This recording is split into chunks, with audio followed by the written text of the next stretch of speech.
안녕하십니까?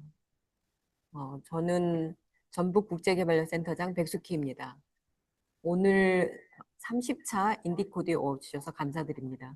먼저 오늘 강의를 해주실 김태경 교수님을 소개해드리도록 하겠습니다. 김태경 교수님께서는 충북대학교에서 경영정보학에서 학사, 석사, 박사를 하셨고요. 그 이후에 코이카고 웹킷이라는 기업이 있거든요. 여러분들 혹시 영화 보시면 중간에 광고에 시작하기 전에 격리나라 이런 데가 있거든요. 이제 B2C 기업인데 그 웹킷하고 코이카하고 CSR 사업을 캄보디아에서 했었습니다. 그때 현장에서 코리아 HRD 센터장으로 7년간 활동을 하셨고요. 그 이후에는 인천재능대에서 교수를 하시다가 지금은 충북대학교에서 교수를 하고 계십니다. 그래서 오늘 어, 캄보디아에서 AI 관련 인재를 어떻게 키웠는지 관련해서 얘기를 좀 듣도록 하고요. 그다음에 오늘 강의는 1시간 정도, 오데이 토크는 한 30분 정도 진행될 예정입니다. 그래서 여러분들 와주셔서 감사드리고 큰 사람 포인트를 받기 위해서는 끝까지 남아주시고 만족도까지 해주셔야 가능하다는 걸 다시 한번 안내해 드립니다. 그래서 오늘 많이 참석해서 감사드리고 또 온라인에 참석하신 분들은 많은 질의도 해주시면은 저희가 5데이 토크 시간 동안에 성심성의껏 답변 드리도록 하겠습니다. 네, 그러면 우리 김태경 교수님을 모시도록 하겠습니다. 큰 박수로 맞으시기 바랍니다.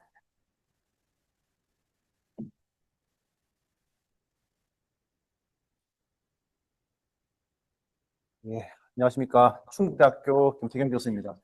오늘 이렇게 초대해 주신 우리 백숙희 센터장님께 먼저 감사 인사 드립니다. 백 센터장님하고 저하고는 뭐 아주 오랜 인연이 있습니다. 제가 캄보디아에 처음 갔을 때 2013년이었는데 그때 그 해에 이제 캄보디아 소장으로 부임하셨어요. 그 이후로 어떻게 인연이 돼가지고 뭐 이렇게 지금까지 오게 되었습니다. 예.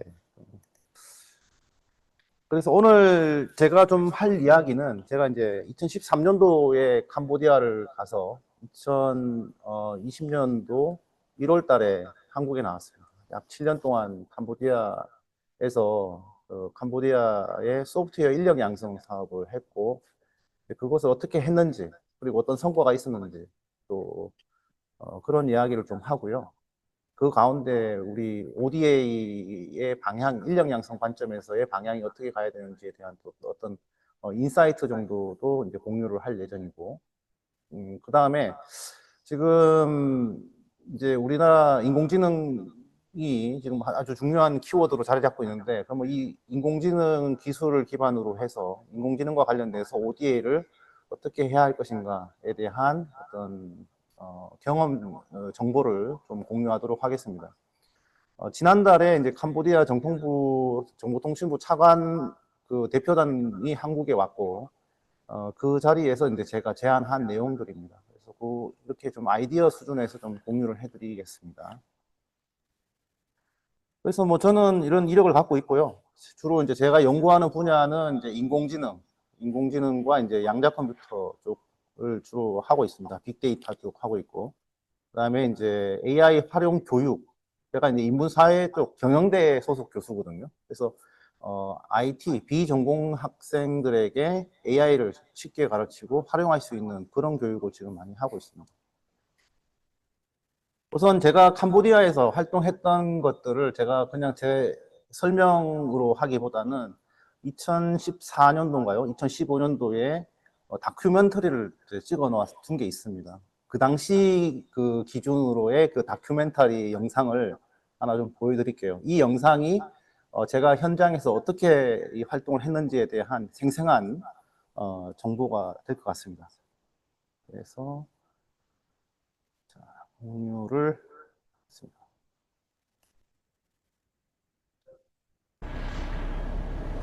아직 도로교통의 개념이 확실치 않은 캄보디아. 운전 중 위험할 때가 한두 번이 아니었는데요. 조심. 거긴 중앙선이에요.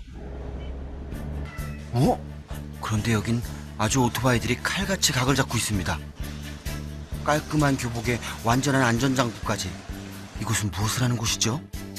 이곳은 바로 HRD 센터. 한국 1세대 벤처 비즈니스 소프트웨어 전문기업 웨켓이, 그리고 코이카가 캄보디아의 소프트웨어 전문 인력 양성과 IT 산업 수준 향상을 위해 만들고 교육하는 IT 교육기관입니다. 한국 소프트웨어 HRD 센터는 캄보디아의 최상위, 최고 우수한 학생들을 모집해서 전문가 교육을 9개월 동안 수행하고 있고요.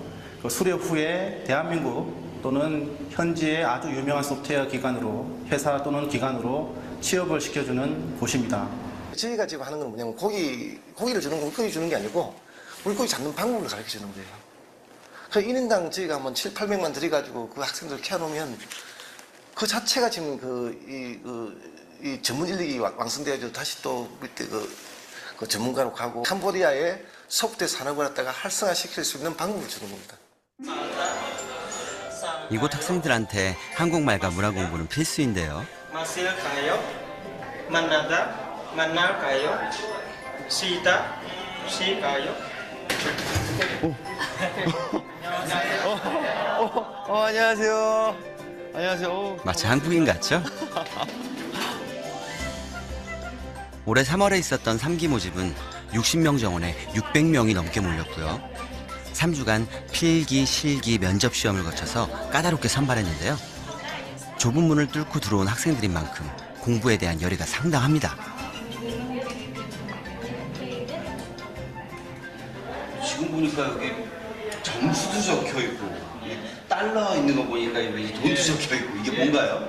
이게 세 번째 달 월말고사 결과입니다. 그래서 그 성적에 따라 가지고 장학금을 차등해서 지급을 합니다. 그리고 이거 보시면 아시겠지만 점심은 다 일괄적으로 저희들이 $20 지원을 하고 있고요. 그다음에 성적에 따른 점수에 대한 스콜러십, 그다음에 특수활동, 예를 들어서 반장이다. 뭐 이러면은 또 부가적인 장학금 주고 있고. 그래서 이제 학생들이 공부에 전념할 수 있게끔 뭐 아르바이트나 다른 일에 집중하지 않고 공부에 전념할 수 있도록 저희들 이런 복지를 지원하고 있습니다. រៀននៅនេះគឺយើងមានចង់និយាយថាយើងរៀនច្រើនវាបានច្រើនជាងនៅមហាវិទ្យាល័យហើយយើងរៀនបានយល់លម្អិតនៅមហាវិទ្យាល័យទៀតហើយណាមួយយើងមានមិត្តរួមថ្នាក់នៅហ្នឹងភាសាគ្នាផ្លាស់ប្ដូរshare knowledge គ្នាទៅវិញទៅមកយើងធ្វើឲ្យមានចំណេះដឹងយើងហ្នឹងគឺមានការរីកចម្រើនហើយយល់ដឹងបានទូលាយច្រើនជាងនៅមហាវិទ្យាល័យ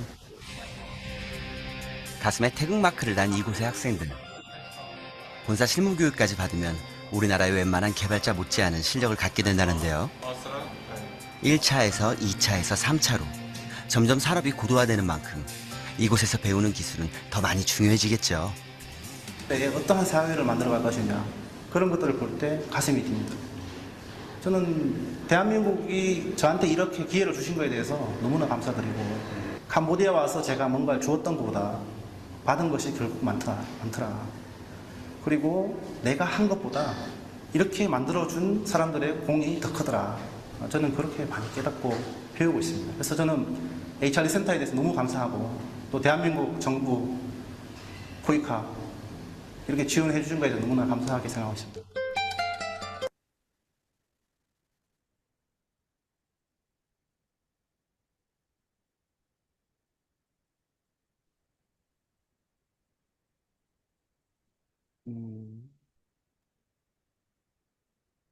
잠시만요.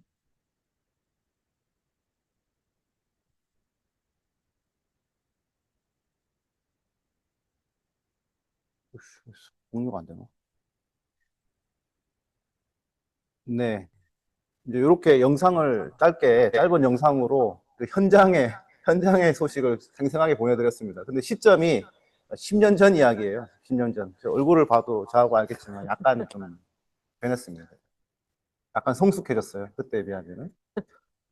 그래서 10년 전에 이제 상상했던 것들이 10년 이후가 된 지금 시점에 대부분 이제 꿈이었던 것들이 현실로 이제 이루어졌습니다. 그래서 그런 부분들을 조금씩 더 얘기를 해보도록 하겠습니다. 네. 그래서 그 교육센터를 좀 보면 2013년도 4월에 이 개소 이제 설립을 했어요. 그때 이 코이카의 CSR 사업을 활용해서 코이카와 웨케시가 같이 이렇게 공동으로 설립을 했습니다. 그때 이 센터를 설립을 했을 때 목표가 뭐였는가 하면은 캄보디아 ICT 역량을 강화하는 목표였는데 결국은 이 ICT 역량 강화는 전문 인력을 통해서 전문 인력 양성을 통해서 우리가 구현하겠다 이런 방향으로 이제 설립을 했습니다. 또 제가 2013년 5월에 캄보디아를 갔습니다. 2013년 5월 3일 날 이제 프놈펜에 도착을 했고 이제 교육센터를 운영하면서 어떤 방향으로 이 발전을 시켜갈 것인가 고민을 오랫동안 하면서 결국은 이 네 가지 키워드를 좀 만들었어요. 첫 번째는 어떤 양적인 사람을 숫자를 많이 확보하기보다는 한 사람을 키우는 게 중요하다. 양보다는 질이다라는 어떤 방향을 세웠고요. 그 다음에 교육을 위한 교육이 아니라 현장에 필요한 인력을 키우겠다는 거죠. 은행이면 은행, 그죠? 공공이면 공공, 대학이면 대학 현장에서 바로 활용할 수 있는 IT 인력을 키우겠다라는 방향을 또 세웠습니다.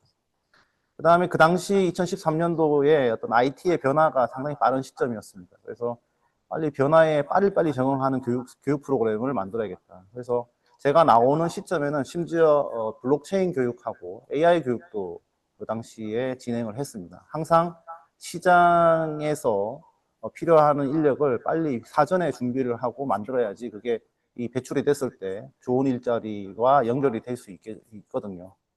그 다음에 이제 마지막으로 뭐였는가 하면은 어떤 기술을 잘 가르치는 것도 중요한데 더 중요한 거는 소프트 스킬이더라는 거죠. 회사에 갔을 때 이 친구의 어떤 애티튜드, 마인셋 이런 거라는 거예요. 기술은 시간이 지났을 때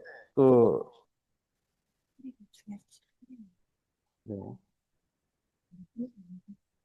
네네네. 네.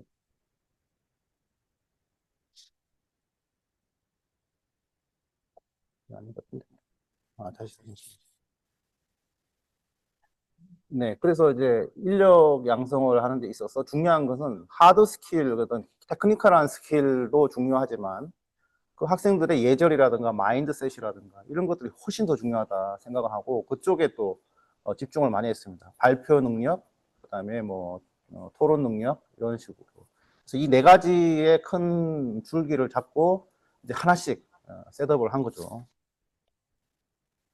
뭐 위치나 이렇고 인프라 이런데 그림으로 보여드리겠습니다. 그래서 좀 전에 영상으로 보여드렸던 그 건물입니다. 사실은 이 건물은 뭐 공공에서 제공해주는 건물이 아니고 그냥 부자들이 가지고 있는 그냥 빌라, 개인 건물을 하나 렌트를 해가지고 이 건물을 가지고 이렇게 강의실을 개조한 겁니다. 예, 뭐 따로 뭐 학교 건물이 있거나 뭐 이렇게 시설이 있었던 건 아니고 개인 주택을 사가지고 저택을 빌려가지고 월세를 내가면서 그 공간을 강의실로 만들고 이렇게 이제 했습니다. 이거는 이제 매 월말 이제 월말 시험을 치거든요. 시험 치는 어떤 사진입니다. 그리고 뭐 그 당시 강사들과 이제 직원들하고 같이 기념사진 찍은 거예요. 그 당시에. 그래서 저도 이제 캄보디아 사람처럼 나왔는데 저만 이제 한국 사람이고 이제 캄보디아 직원들입니다. 예, 그래서 지금 뭐 9년이 아니고 지금 13년째가 되는데 지금 이렇게 해마다 60명에서 80명 사이의 졸업생들이 이렇게 배출되고 있고요.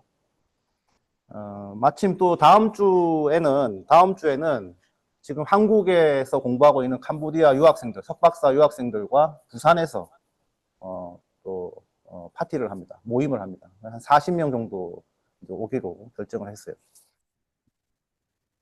그래서 제가 주로 했던 거는 이제 교육센터에서 인력 양성만 한 게 아니고 인력 양성 전문가를 양성하는 일을 제일 이제 1순위로 했고 그다음에 이제 그 학생들과 함께 뭘 했는가 하면은 캄보디아의 어떤 온라인 교육 플랫폼도 만들었어요. 온라인 교육품. 우리나라로 얘기하면 EBS, 온라인 EBS 이런 거 있죠. 캄보디아는 그런 교육 플랫폼이 없었거든요.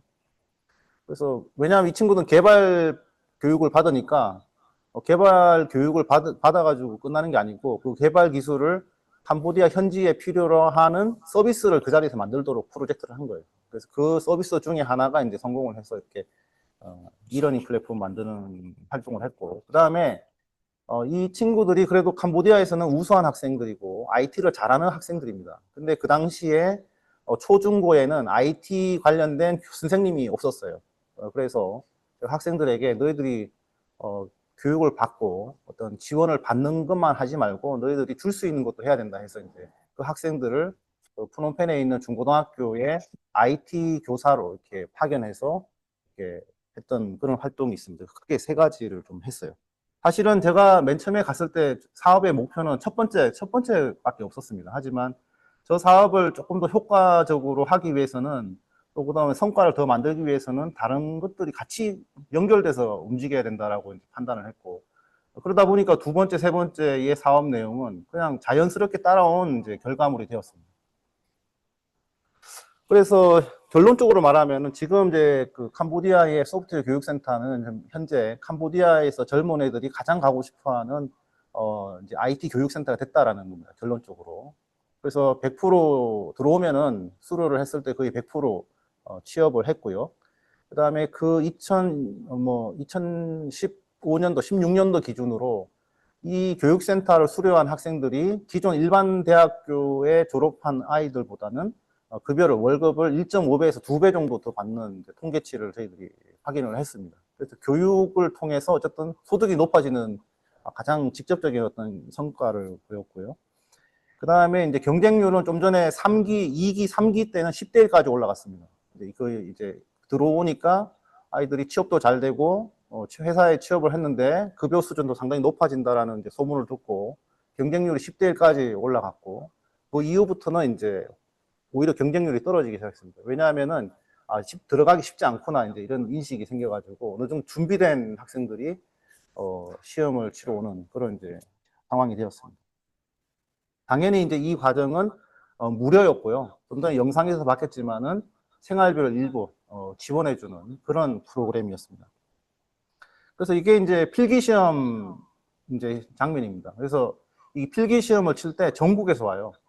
전국 북쪽에 반띠민제부터 시작해서 남쪽에 뭐 깜뽀 뭐 이렇게 전국 캄보디아 전역에서 이 필기 시험을 치러 옵니다. 저쪽 북쪽에 태국 국경에 있는 데서 오려면 8시간, 10시간 정도 와야 되는 거리고, 또 여기도 보면은 저 중간중간에 승려복을 입은 친구들도 있습니다. 승려들도 학생인데 승려 신분인 학생들도 시험을 치러 오고요. 뭐 장애인 학생들도 오고, 막 그 장애인 학생들을 들고 옵니다. 보초에서 들고 와서 시험을 치고, 뭐 필기 시험 때 되면은 그래서 그 시험 칠 공간이 없어가지고 AEU라는 대학을 한 건물을 전체를 빌려서 거기서 이제 시험을 치기로 했습니다. 그리고 나서 이제 필기 시험 치고 나면은 이제 면접을 또 이렇게 면접 시험을 치르고, 면접 시험을 치면 이제 오리엔테이션을 이렇게 합니다. 오리엔테이션 할 때 보면 아시겠지만 벌써 우리 그 수업을 하기 전에 유니폼이라든가 교재라든가 그 다음에 저희들이 장학금을 주잖아요. 그럼 장학금을 받기 위한 카드까지 다 만들어가지고 여기 목에 찬 것이 다 그 카드입니다. 자기 신분증과 이제 카드. 그래서 수업이 들어가면 딱 수업에 집중할 수 있는 환경을 싹 세팅하고 OT를 한 다음에 바로 이제 교육이 진행되는 겁니다. 교육을 진행하는 과정에 뭐 부르고 뭐 하고 이런 없도록 시스템화 만들어 해놓은 거죠. 그래서 이제 이 교육센터를 만들고 나서 제가 처음에 왔을 때 그냥 막연하게 캄보디아 최상위 3% 우수한 학생들을 뽑아서 교육을 하겠다라고 계속 말버릇처럼 하고 다녔습니다. 근데 한 4년 정도 지나고 나서 과연 내가 3%라는 그냥 막연한 목표를 가지고 이렇게 모집을 했는데 어느 정도 수준의 아이들이 들어오는가가 궁금해졌습니다. 그래서 알아보니까 캄보디아도 이제 수능이라는 게 있었습니다. 수능이라는 게 있어서 우리 학생들 수능 점수를 쭉 한번 조사를 했어요. 해보니까는 이제 그 B등급, C등급, D등급, E등급이 있는데 B등급은 상위 1%에서 3%입니다. 상위 1%, 3%. A등급은 만점자예요. 만점자. 1년에 60명에서 80명 정도 나오는 수준이고, C등급은 3%, 5%, 해마다 좀 다르더라고요, 그 나라는. 그래서 이게 보니까는 상위 5% 이내에 들어가는 학생들이 거의 60%, 70%에 해당되었다는 것이 확인되었고, 상당히 우수한 학생들이 들어온다. 일단 그 등급으로 봤을 때 근데 뭐 졸업할 때 보면은 그 등급이 크게 중요하진 않았습니다. 뭐 이거에 상관없이 또 취업이나 소득은 또 관계성이 없었어요, 사실은. 그냥 이제 파악을 하기 위해서 이렇게 했고. 그리고 이제 생활 수준은 대부분 중산층 뭐 이렇게 좀 보다 힘든 아이들이 이제 대부분 들어왔습니다. 그래서 똑똑하지만 좀 힘든 가정 환경이 힘든 친구들이 전반적으로 이 교육센터에 들어왔고, 결국은 교육을 통해서 소득을 높이고 계층 이동이 되는 그런 이제 효과를 이 사업을 통해서 제가 이제 결론적으로 확인을 했습니다. 뭐 교육은 어떻게 했는가 하면은 9개월 과정이었어요. 그래서 9개월 과정인데 기초 과정, 심화 과정 이렇게 두 개 나눠가지고 기초 과정에서는 5개월 교육을 했고요. 심화 과정에서는 4개월 했습니다. 그래서 매일 수업만 8시간 했어요. 수업만 8시간 하고, 과제를 또 아이들이 하려고 그러면은 최소 수업 8시간에 과제 6시간을 해야 됩니다. 그래서 그 교육을 9개월 동안 하게 된 겁니다. 그래서 기초과정 5개월은 공통과정입니다. 80명 전체 학생이 동일한 교육 내용을 배우고요. 그 다음에 기초과정이 끝나고 나면 평가 결과에 따라서 50%의 학생만 이제 심화과정으로 이제 가게 되도록 했습니다. 그래서, 이렇게 이제 진행이 됐고, 그래서 철저하게 이제 열심히 할 수 있는 구조를 만들었고요. 그 다음에 한국어는 필수적으로 공부를 시켰습니다. 매일 2시간의 한국어 교육을 했고요. 그 다음에 이제 프로젝트 기반의 수업을 했습니다. 그래서 프로젝트와 토론과 발표, 실습, 이게 하루 종일 돌아갑니다. 이렇게. 그래서 이렇게 해서 이제 이런 교육 체계를 이제 만드는 게 상당히 쉽지 않았습니다. 왜냐하면 이제 제가 2013년도 가가지고 사실 뭐 캄보디아 환경에서 우수한 강사를 뽑는 것도 쉽지 않았고, 또 앞으로 수요가 많이 생길 분야에 전문 지식도 없었고 교육 자료도 없었고, 그래서 그런 것들을 하나하나 다 만들어가면서 이제 이런 체계를 만드는 것이죠. 그래서 뭐 기초 과정에서는 이런 이제 웹사이트 만드는 기술, 웹사이트인데 이제 웹의 프론트엔드, 웹 그 유저 인터페이스를 만드는 교육, 그다음에 데이터베이스, 그다음에 서버 쪽 교육을 많이 했습니다. 기초 교육 과정에서는 사실 보면 아시겠지만 이런 교육 내용이 한국에서 대학에서 배워도 최소 한 3학기, 뭐 3, 4학기는 배워야 되는 과정을 5개월 안에 집중적으로 이제 교육을 시키는 그런 형식이었습니다. 그래서 이 내용은 아주 개발자로서 알아야 될 내용으로서 공통적으로 교육을 다 했고, 그 다음에 이제 심화 과정에서는 이제 이 친구들이 기본적인 역량이 준비됐다라고 우리가 이제 가정하에 이제 주제를 조금씩 이제 프로젝트 반을 만들어 가지고 아예 심화 과정에서 시작할 때마다 이 친구는 아이폰 앱을 만드는 개발자 그룹, 여기는 안드로이드 앱을 만드는 프로젝트, 여기는 웹사이트를 만드는 프로젝트, 뭐 블록체인 앱을 만드는 프로젝트 해가지고 아예 시작할 때마다 이제 기술과 주제를 주고 시작하는 형식이었어요. 근데 이 기술과 주제를 줄 때는 이 기술과 주제는 반드시 기업과 현장과 연결되도록 했습니다. 그래서 현장 기업에 있는 담당자들이 와서 이 프로젝트 팀에게 멘토링을 하도록 했습니다. 그래서 그냥 교육을 위한 프로젝트가 아니고 기업 현장에서 쓰고 있는 제품을 가지고 와서 학생들이 제품 시스템을 개선을 한다거나 구조를 바꾼다거나 뭐 이런 식으로 이제 교육이 진행이 되었습니다. 그러다 보니까 학생들이 어떤 기술, 현장에서 필요로 기술을 그대로 교육과정에서 우리가 가르칠 수 있었고, 그 다음에 현장에 있는 담당자하고의 어떤 친분도, 네트워크도 생기고, 그 다음에 이제 그쪽, 그 기업의 기술 요소, 도메인, 이런 것들을 다 이제 교육과정 안에서 다 익힐 수 있도록 이제 된 거죠. 그러다 보니까 당연히 수료하자마자 기업 입장에서는 이런 친구들을, 그 다음에 기업 입장에서는 이 학생들의 역량을 다 파악할 수가 있었어요. 그렇기 때문에 수료하자마자 다 서로서로 이제 데려가려고 했던 것이죠.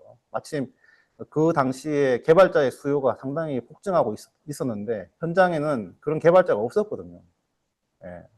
좀 AI가 나와서 뭐 개발자의 수요가 많이 줄고 있다고 하지만 지금은 현재는. 근데 2010년도 중반 뭐 후반에 여러분들 아마 기억하겠지만 개발자 품귀 현상 이런 게 있었어요. 그래서 그 당시는 이런 교육을 받기만 해도 상당히 차별화되고 소득이 높아지는 그런 시기였습니다. 자, 그래서 이제 학생들이 기초과정과 심화과정을 겪으면서, 이제 지나면서 항상 기초과정에서도 프로젝트를 하게 되고, 심화과정에서도 프로젝트를 하게 되는데, 그 프로젝트 결과물들을 이런 식으로 이제 다 만들어서 그 교육센터 유튜브 채널에 가보면 학생들 이 프로젝트 포트폴리오 영상이 다 올라와 있습니다. 그래서 이렇게 만들어서 취업할 때 뭐 다른 거 말로 설명할 게 아니고 포트폴리오 보여주면 돼요. 그러니까 뭐 똑같이 졸업장 있고 학점 있고 이런 사람은 많잖아요. 지원자 중에. 근데 이렇게 자기만의 포트폴리오를 가지고 가는 지원자가 없기 때문에 확실하게 이제 경쟁 차별화가 되고 취업이 잘 됐던 거죠. 또 제가 매일 2시간씩 한국어를 가르쳤다고 했는데 그 3개월째 이제 월말고사 시험지를 우연히 보게 됐습니다. 한국어 답안지를 보는데 이게 3개월 한국어를 한 번도 배운 경험이 없는 학생이 3개월 정도 한국어를 배우고 나서 쓴 답안지였어요. 이게. 그래서 제가 이게 너무 신기해가지고 그 사진을 찍어 놓은 거죠. 아니, 저는 그 당시에 영어를 10년, 15년을 배워도 말하기도 참 힘들고 글 쓰는 거는 더 힘들고 모든 게 힘들었는데 어떻게 이게 한글을 3개월 배우고 나서 이런 글을 쓸 수 있을까 좀 너무 신기했고 그러면서 그 당시에 그때 어떤 좀 생각을 했는가 하면 가능성이 있다. 인간의 언어, 배우기 어려운 이 인간의 언어도 이렇게 빨리 습득을 하는데 컴퓨터 언어, 로직이 확실한 논리적인 언어 이거는 더 빨리 습득하고 정말 앞으로 좀 재미있는 일들이 많이 생기겠다 이런 희망을 갖게 됐던 그런 계기였습니다. 이 결과를 보고. 그리고 뭐 우리가 공부만 한 게 아니고 잘 놀았어요. 저는 잘 노는 거를 중요하게 생각합니다. 잘 노는 학생들이 잘 되더라고요, 또. 그래서 여기 뭐 공부를 열심히 하시는 것 같은데 좀 놀기도 하고 이래야 돼요. 예. 그래서 저는 공부 열심히 시켰고, 근데 항상 균형을 잡았습니다. 학생들이 어울리도록 매 월말 시험 치고 나면은 항상 파티를 하고, 그 다음에 체육대회도 같이 하고, 또 한국에 요즘에 예전 그 당시만 해도 그 봉사 프로그램이 많았어요. 한국의 대학생들이 우리 교육센터로 와서 우리 학생들하고 어울리도록 하는 프로그램도 많이 했고, 그 다음에 뭐 기초과정, 심화과정 끝나고 나면 또 다 같이 여행도 가고, 뭐 이런 식으로 해서 균형 있게 이제 활동을 했습니다. 그래서 뭐 지금까지 수료를 했는데 80명을 뽑아가지고 이제 수료한 인원이고 그 중에 심화과정으로 한 이제 인원입니다. 그래서 뭐 이렇게 만약에 뭐 사업적인 측면에서 보면은 800명이 아니라 한 1,500명, 2,000명 되는 거예요. 지표로 보자면 여기 이제 사업으로 보자면 이제 뭐 여기 중복돼 있으니까 그죠? 네. 중복된 그 인원을 빼면은 이제 800명 정도가 되는 거죠. 이제 13기, 12기 졸업식이 12월 11일에 있습니다. 제가 그때 뭐 올해는 또 그렇게 있고요. 그리고 이제 학생들이 수료하고 나서의 어떤 경로, 취업 경로를 보니까 대부분 여기 보시면 아시겠지만 개발자로서 이제 대부분 일을 하고 있습니다. 거의 뭐 90% 이상. 그래서 뭐 당연히 프라이빗 섹터 민간 기업에서 이제 개발자로 일을 많이 하고 있고 글로벌 기업에서 일을 많이 하고 있고 그리고 캄보디아에서 급여가 제일 높은 그 산업 영역인 은행 쪽에서 이제 일을 하고 있고, 그 다음에 공무원으로 지금 일을 하는 친구들, 그 다음에 지금 유학을 또 상당히 많이 보냈습니다. 뭐, 그리고 기타 등등으로 이렇게. 결국은 IT 인력을 키워가지고 그 나라에 필요로 하는, 산업에, IT 산업으로 다 취업을 했다라는 거고, 또 뿐만 아니고 우리나라로 와가지고 우리나라의 연구 인력으로서 좀 활동하고 또 지금 현재 우리나라 기업에서 개발자로 활동하고 있는 친구들도 상당수 있습니다. 그래서 다음 주에 가게 되면은 아마 유학하고 있는 우리나라 석박사 학생들만 한 40명 있는데 캄보디아 이 교육센터 출신이 이 교육센터 출신으로서 한국에서 일하고 있는 개발자 인원도 한 20명 돼요. 한 60명, 70명 이렇게 다 되게 됩니다. 핵심 인력들이죠. 그리고 실제로 이제 교육을 받고 나서 우리 그 HRD 센터에서 이제 유학을 간 학생들입니다. 이렇게 쭉 정리를 했는데, 뭐, 한국도 가고, 독일도 가고, 미국도 가고, 뭐, 여러 나라를 가게 됐습니다. 그래서 작은 센터지만은 그 작은 센터, 그냥 일반 가정집을 개조해서, 교육을 했지만, 그 뭐, 하드웨어, 인프라 이런 게 중요한 게 아니라는 거예요. 어쨌든 그 본질을 충실히 우리가, 감당을 했을 때는 이런 우수한 인력들이 나오고, 다양한 곳으로 이제 유학을 갔습니다. 그래서 이제 다음 주에 만나는 한국에서 공부하고 있는 애들 명단을 쭉 보니까 뭐 여기 다 있더라고요. 부경대, 유니스트, 충북대, 경상대, 아주대, 그리고 여기 전북대 학생도 이미 졸업을 했어요, 전북대는. 그래서 저기 농진청에서 지금 AI 연구원으로 이제 일을 하고 있고, 그 다음에 이제 그 유니스트에서 졸업한 학생은 삼성의료원에서 AI 개발자로 일하다가 이 농진청으로 와서 또 일을 하고 있고, 뭐 이런 식으로 결국 그냥 그 나라에 순수하게 도움을 주기 위해서 ODA를 했는데, 결국은 이 학생들이 우리나라에 와서 연구도 하고 실질적으로 지역에 취업을 해서 지역에 필요한 인력으로 활동을 하는 그런 결과까지 도출되었습니다. 그래서 뭐 졸업생들 당연히 설문조사를 했는데 만족도가 상당히 높았습니다. 만족도가 높았고 급여 수준도 높았다라는 이야기고요. 그 다음에 이제 두 번째로 했던 게 이제 이 학생들과 좀 전에 보여드렸던 기초과정, 심화과정 때마다 우리가 프로젝트를 한다고 했습니다. 그러면 기초과정 때 80명을 가지고 데리고 교육을 하면은 최소 10개 정도의 프로젝트가 나옵니다. 주제가 나옵니다.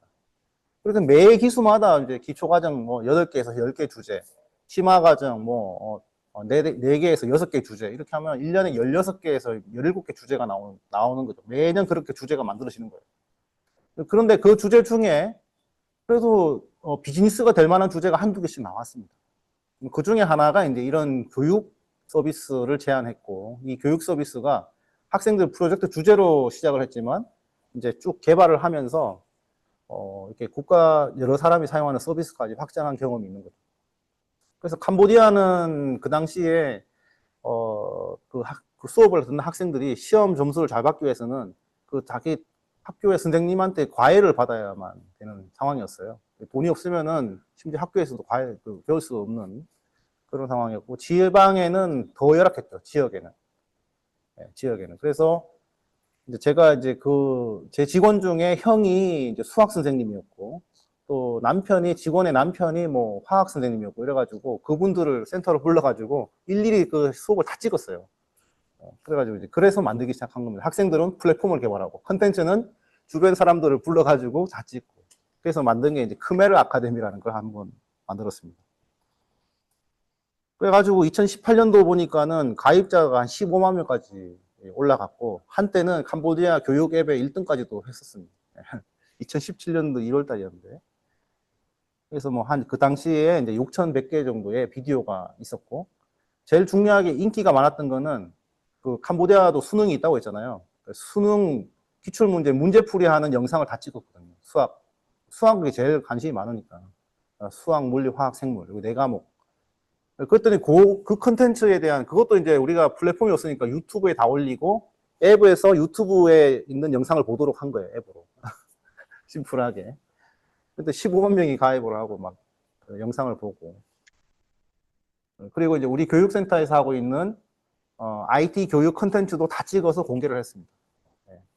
무료로. 그랬더니 푸놈펜에 있는 대학교에서 우리 그 컨텐츠를 가지고 교육을 하면 안 되겠냐고 해가지고 대학교하고 이 교육센터하고 MOU도 맺고 뭐 이런 재밌는 일도 있었습니다. 아마 그때 교육부하고도 막 MOU를 맺고.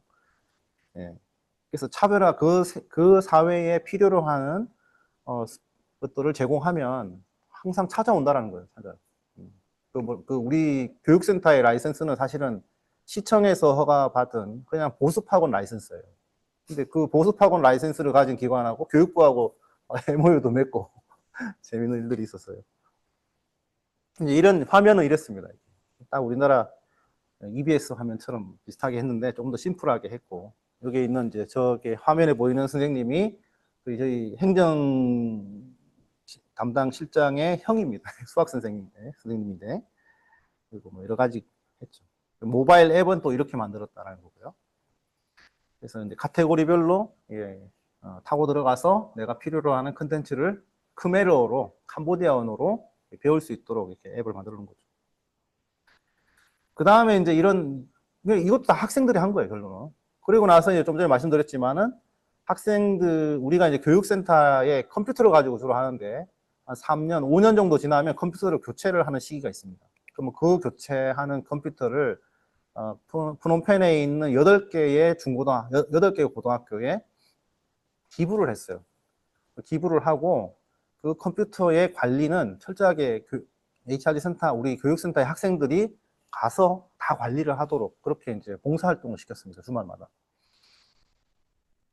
그래가지고 이제 고등학교를 다녀보니까 컴퓨터 장비가 없는 게 아니더라고요. 있는데 그거를 관리하는 사람이 없으니까 못 쓰는 장비가 너무 많은 거예요. 그래서 저희 학생들한테 그 8개 학교에 그 파견을 보내면서 그 잘 안 돌아가는 장비들 싹 다 수리하고 청소하고 수리하게 하고 돌아가게 하고 그다음에 학교에서 필요로 하는 교육 프로그램을 만들어서 공유를 해라. 그래서 재능 기부를 하라고 했습니다. 그래서 이제 이 사진은 뭔가 하면은 또 8개 고등학교에 찾아가서 기부하는 사진이고 그 뒤에 이제 학생들이 봉사하고 뭐 이런 내용입니다.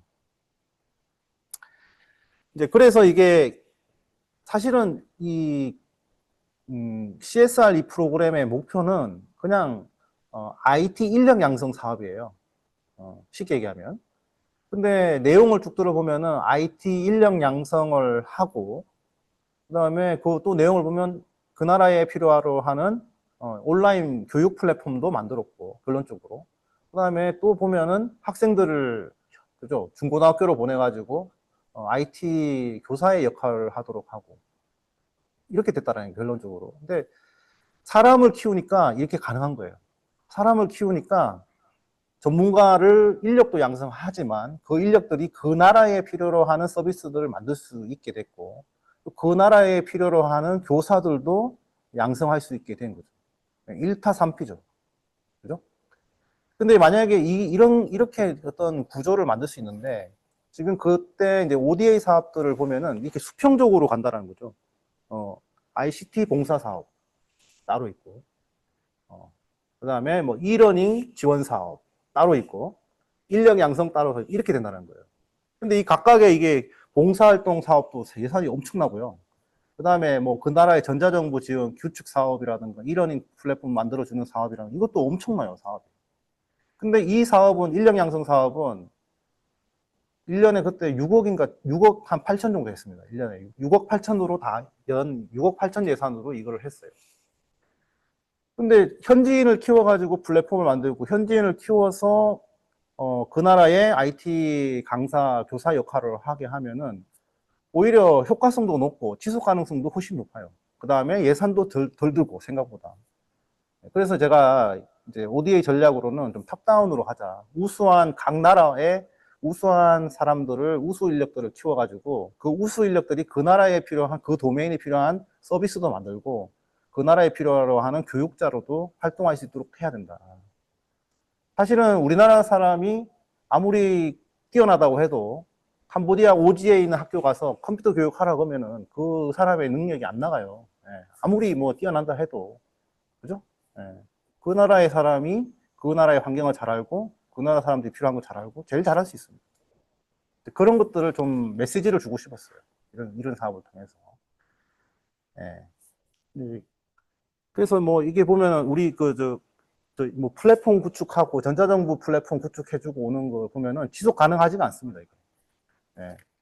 그냥 그죠? 무슨 말씀인지 이해되죠?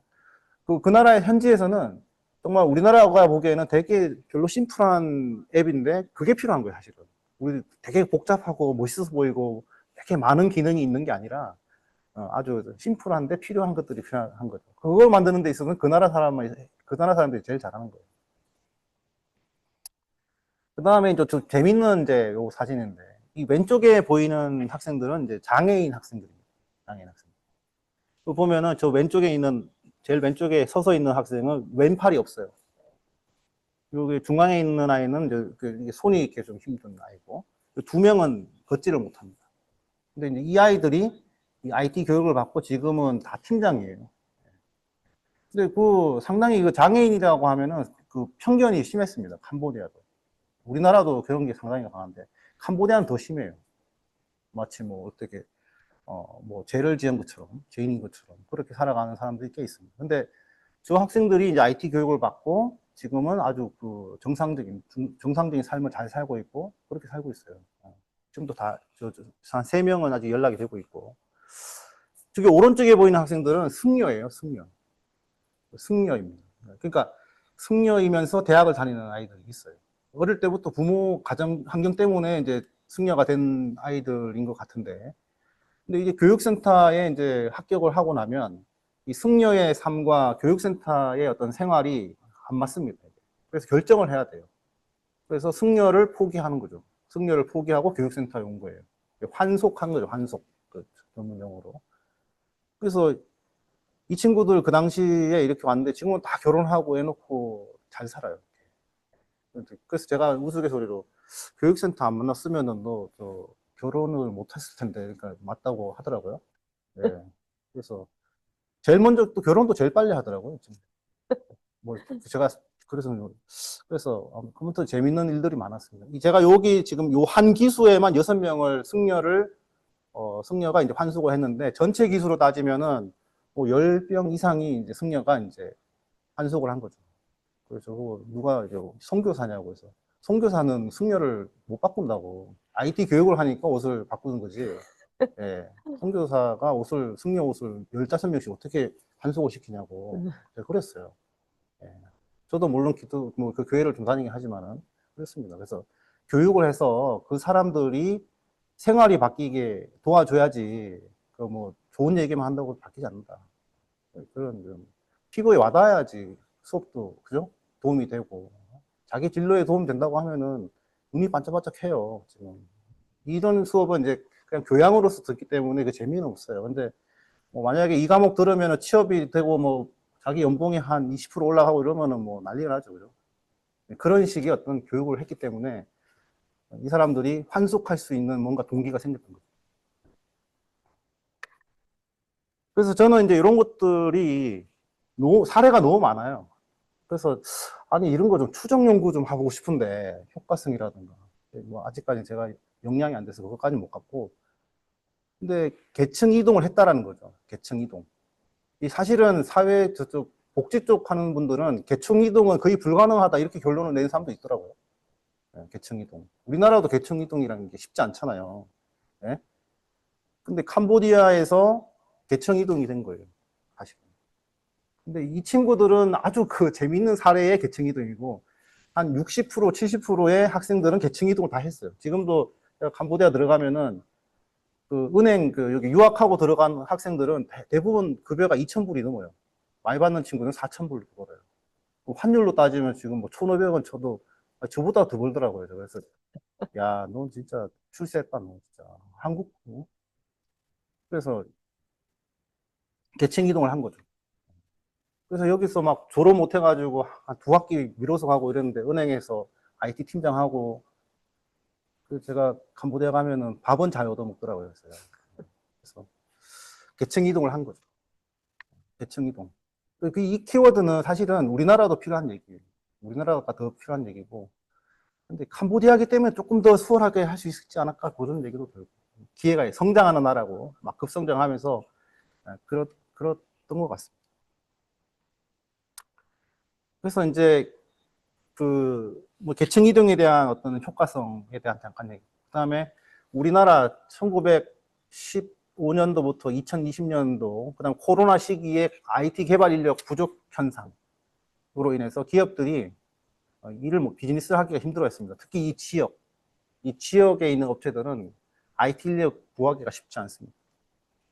자, 그 당시에 이제 그 문제의 해결 방안으로서 해외에 IT 인력을 활용하자라는 얘기가 계속 나왔습니다. 그래서 이제 이 ODA로 그 나라의 순수하게 IT 역량을 강화해주기 위한 이 사업을 통해 가지고 결론적으로 그 당시에 우리나라가 도움을 많이 받았습니다. 그래서 웨켓이라는 기업은 개발자 걱정을 하지 않습니다. 개발자를 어떻게 뽑아야 되고 어디서 구해야 되고. 왜냐하면 우수한 인력들이, 해외 인력들이 계속 배출되잖아요. 그죠? 그래서 그런 것들을 또 메시지를 준 거죠. ODA가 그 나라한테만 좋은 게 아니더라는 거예요.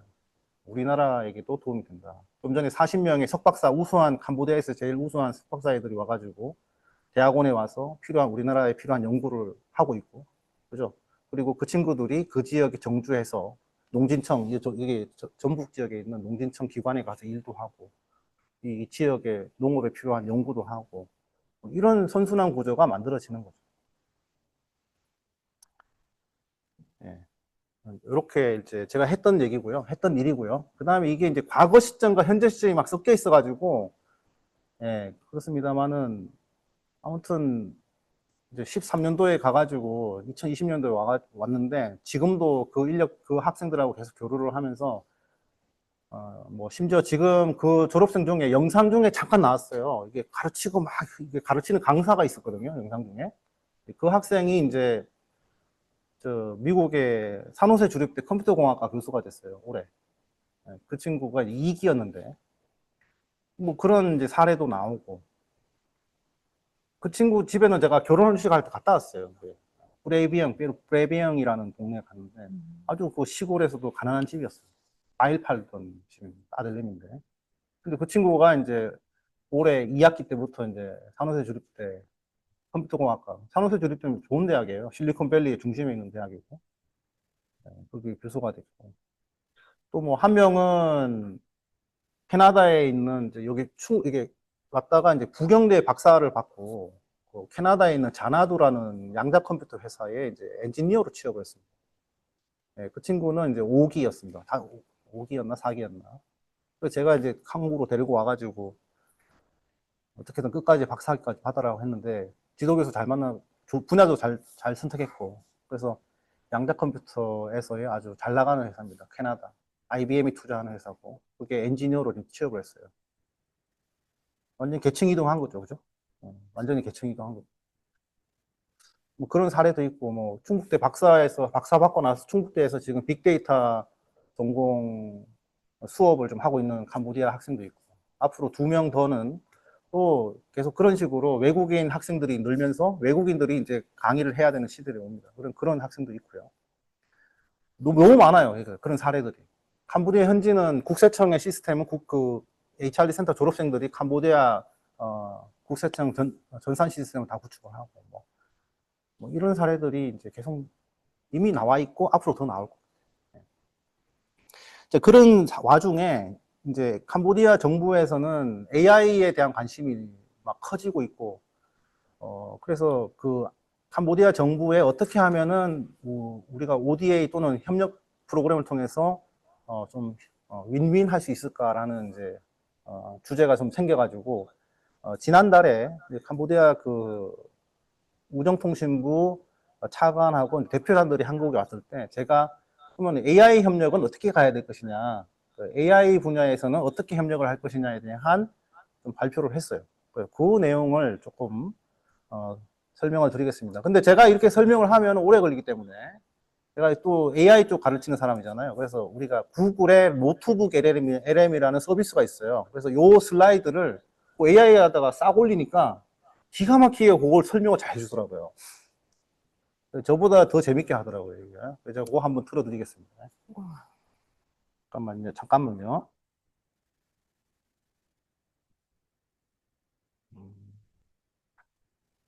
자, 한 나라의 어떤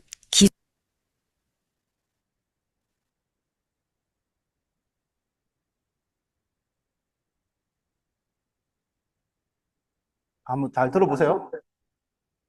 자, 한 나라의 어떤 기술적인 야망과 또 다른 나라의 최첨단 기술이 만났을 때 과연 어떤 일이 벌어질까요? 오늘 우리가 깊이 들여다볼 이야기는요, 바로 한국과 캄보디아가 손을 잡고 AI 미래를 함께 만들어 나가는 정말 특별하고 또 혁신적인 파트너십에 대한 겁니다. 네, 바로 이 질문입니다. 개발도상국이 어떻게 정말 아무것도 없는 상태에서 세계적인 수준의 AI 산업을 만들어낼 수 있을까요? 이게 바로 오늘 우리가 풀어가야 할 이야기의 핵심이죠. 캄보디아는 과연 이 어려운 숙제를 어떻게 풀려고 하는 걸까요?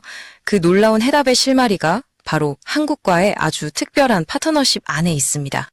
먼저 캄보디아의 원대한 꿈부터 한번 보시죠. 캄보디아는요, 2030년까지 AI 강국으로 도약하겠다는 아주 대담한 국가 전략을 세웠습니다. 와, 정말 인상적인 비전이죠. 하지만 아시다시피 위대한 계획에는 항상 그만큼 거대한 장벽이 따르기 마련입니다. 캄보디아는 스스로도 이 핵심 문제를 아주 정확하게 파악하고 있었어요. 그게 뭐냐면 바로 이 실행의 격차라는 겁니다. 그러니까 원대한 목표는 있는데 현실적으로 그걸 이룰 자원이 부족한 거죠. 구체적으로 어떤 격차들이 있었는지 한번 살펴볼까요? 첫 번째, 그리고 가장 큰 장벽은 바로 사람이었습니다. AI 혁명을 이끌고 갈 석사, 박사급의 최고 전문가가 정말 턱없이 부족했어요. 뭐랄까, 아이디어는 있는데 그걸 실현시켜줄 핵심 두뇌가 없는 셈이었죠. 그리고 두 번째는 이 아이디어를 돌릴 강력한 엔진이 없었어요. AI 모델을 훈련시키고 운영하는데 꼭 필요한 게 바로 이 고성능 컴퓨팅, 즉 GPU 클러스터인데 이게 국가적인 차원에서 아예 없었던 겁니다. 자, 그리고 마지막 세 번째는 바로 연료입니다.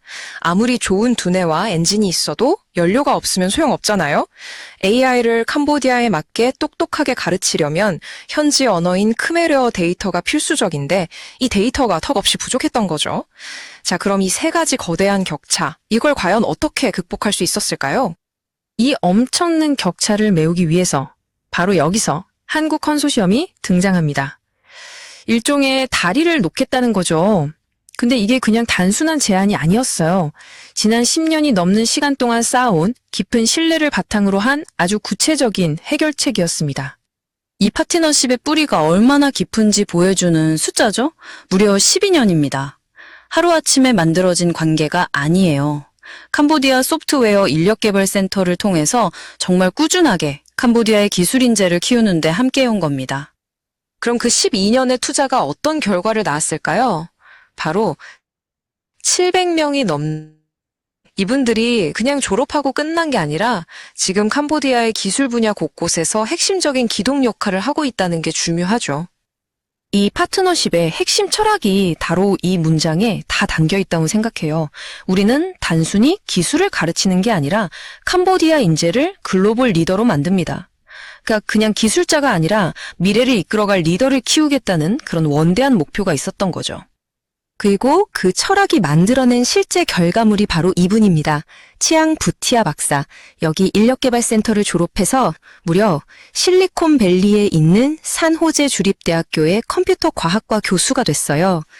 캄보디아 인재의 잠재력이 어디까지 뻗어나갈 수 있는지 정말 명확하게 보여주는 상징적인 사례죠. 그래서 이들이 제시한 구체적인 해결책이 바로 이 3P 솔루션이라는 겁니다. 아주 간단하고 강력하죠.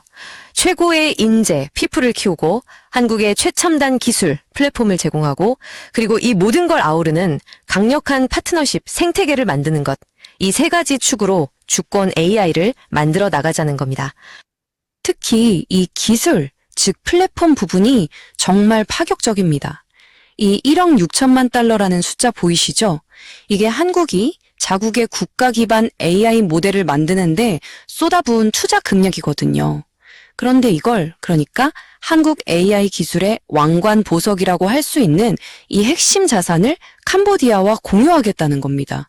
정말 대단하지 않나요? 이 거대한 계획은요, 처음부터 실질적인 가치를 보여주는 데 집중합니다. 그 첫 번째 시범 사업, 바로 디지털 정부입니다. 공무원들이 맨날 씨름하는 느린 문서 검색 문제를 LLM, 즉 거대 언어 모델 기반의 요약 도구로 해결해서요. 처리 시간을 무려 30%나 줄이겠다는 겁니다. 당장 효과를 보여주겠다는 거죠. 두 번째는 훨씬 더 중요합니다. 바로 국민들의 생명과 직결된 공중보건 분야예요. 특히 결핵검진에 AI를 활용하는 건데요. 전문의가 부족한 상황에서 AI가 엑스레이 영상 분석을 도와주는 거죠. 이걸로 검진에 걸리는 시간을 무려 50%, 딱 절반으로 줄일 수 있습니다. 정말 실질적인 도움이 되겠죠. 그리고 세 번째는 국가 경제의 근간인 농업입니다. 특히 캄보디아에서 가장 중요한 작물인 쌀의 수확량을 예측하는 건데요. 인공위성 데이터를 AI로 분석해서 80% 이상의 정확도를 달성하는 게 목표입니다. 이건 국가 식량 안보와 직결되는 아주 중요한 프로젝트죠. 자, 지금까지 말씀드린 이런 인상적인 시범 사업들은요, 사실 훨씬 더 큰 그림의 일부일 뿐입니다. 이 프로젝트의 최종 목표, 바로 캄보디아의 AI 독립을 향한 5개년짜리 아주 구체적인 청사진이 준비되어 있습니다. 로드맵을 한번 보실까요? 아주 명확합니다. 총 5년 4단계로 구성되어 있어요. 처음에는 기반을 닦고 준비하면서 시범 사업들을 실행하고요. 그 다음엔 캄보디아 현지에 MPTC AI 연구소를 출범시킵니다. 그리고 마지막 단계에서는 모든 것을 완전히 캄보디아 측에 이관해서 스스로 운영할 수 있도록, 즉 완전한 자립을 목표로 하는 거죠. 이 모든 과정이 결국 지향하는 최종 목표가 바로 이 주권 AI라는 개념입니다. 이게 뭐냐면요. 그냥 남의 기술을 가져다 쓰는 게 아니라 한 나라가 자기 나라의 인공지능 기술을 스스로 소유하고 통제하고 발전시켜서 디지털 독립을 이루는 능력을 말하는 거예요. 자기 기술의 주인이 되는 거죠. 아주 중요한 개념입니다. 이 파트너십이 그냥 일회성으로 끝나지 않도록 아주 영리하게 설계된 투자 모델을 한번 보세요. 처음 시범사업 단계에서는 한국이 90%를 투자해서 부담을 덜어줍니다. 하지만 프로젝트가 성과를 내고 캄보디아의 역량이 커짐에 따라서 점점 캄보디아의 투자 비중이 늘어나죠. 마지막에는 캄보디아가 70%를 부담하게 됩니다. 시간이 지날수록 진짜 주인이 되게 만드는 아주 똑똑한 구조라고 할 수 있습니다. 자, 그럼 제일 중요한 질문이 남았죠? 그래서 지적재산권, IP는 누가 갖느냐? 이 슬라이드를 주목해 주세요. 아주 명확합니다. 기반이 되는 AI 모델, 그러니까 엔진 자체는 한국의 IP입니다. 하지만 캄보디아에서 수집한 모든 크메르어 데이터, 그리고 그 데이터를 학습시킨 크메르어 AI 모델, 또 이걸로 만든 모든 서비스와 앱, 이 모든 것의 소유권은 100% 캄보디아 정부가 갖게 됩니다. 이게 바로 진짜 기술 자립의 핵심이죠. 물론 이렇게 큰 프로젝트에는 여러 가지 위험도 따를 수밖에 없죠. 훌륭한 계획은 이런 잠재적인 위험까지도 미리 대비합니다. 예를 들어서 중간에 정권이 바뀌는 것 같은 정치적 변화 리스크는 정부 대 정부 간의 구속력 있는 협약으로 대비하고요. 애써 키운 인재들이 빠져나가는 두뇌 유출은 장학금 수혜자들에게 의무 복무 규정을 둬서 막습니다. 또 특정 기술에 종속될 위험은 오픈소스 정책과 다양한 기술 옵션을 제공해서 해결하고요. 정말 꼼꼼하죠.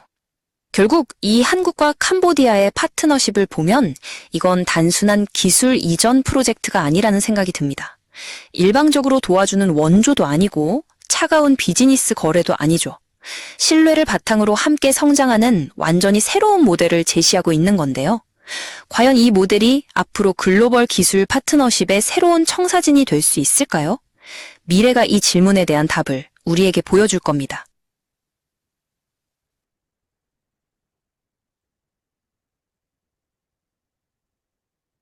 네. 그래서 아니 이거 제가 설명할 것보다 더 잘하는 것 같아요. 그래서 어젯밤에 이거를 두 슬라이드를 다 설명하려고 하면은 제가 설명하면 1시간 반 이상 걸리고 이 명강의는 제 시간보다 약 빨리 끝나는 거예요. 그죠?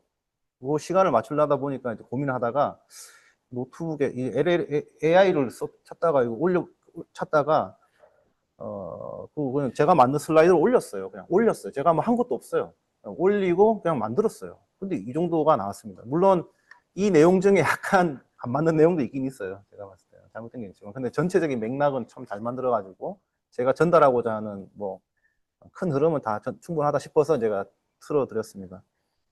뭐 결론적으로 이렇게 ODA를 통해서 그 나라의 전문 필요로 하는 분야의 인력을 양성을 하고 했더니 정말로 그 나라에 도움이 될 뿐만 아니고 우리나라에도 도움이 되고 있고, 앞으로 사실 우리나라가 AI 모델을 지금 만들고 있는데 그 모델을 만들어서 우리나라에서 쓰는 것도 중요하지만 앞으로 또 다른 나라에 수출도 해야 되는 어떤 그런 숙제가 있습니다.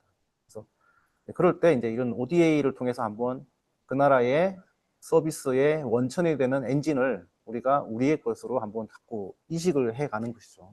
그게 저는 뭐 우리나라의 영토를 우리나라의 영향력을 확대해 가는 하나의 방법이다, 이렇게 좀 생각을 하고 있습니다. 아무튼 딱 1시간 걸렸는데요. 제 설명은 이걸로 마치고 뭐 더 궁금한 게 있으면 질의응답을 하면서 조금 더 알아보도록 하겠습니다. 네, 이상입니다.